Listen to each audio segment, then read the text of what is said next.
Well, Pachuco was something, with these Mexican Americans that like to be a little rebellious.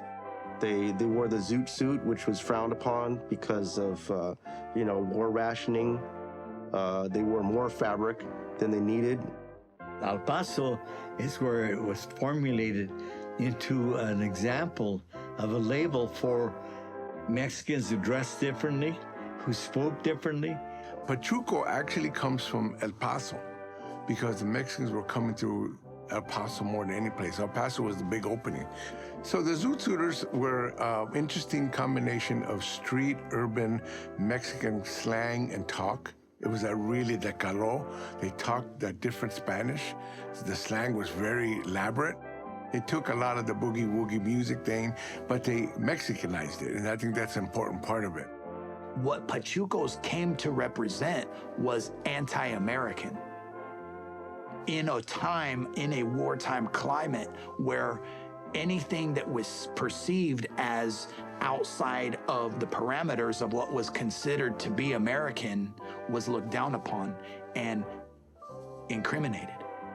I think with the zoot suit, obviously when you sort of think about what did the zoot suit mean to sort of that Mexican-American generation, because, wearing the zoot, represented pride, right, sort of respect. They all came about through being up against a wall. Whatever oppression was going on, it's like, okay, I'm not gonna be like the norm. I'm gonna stand on my own and do my own thing. For the women, I believe there was even more rebelliousness or more anti-traditional.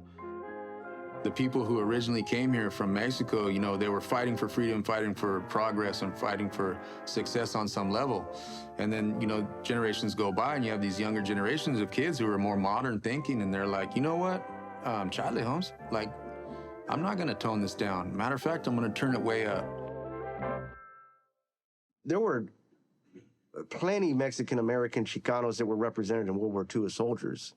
My great uncle was one of them. He's in his 90s now, and he still is very patriotic, and a lot of the youth were, but there was definitely some in the barrios that did not want to go and fight.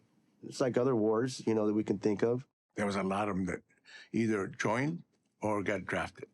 Mexican population was pretty much decimated by the war. People were fighting. The ones that stayed were generally the women, like the other communities that worked in the industry to help the war effort.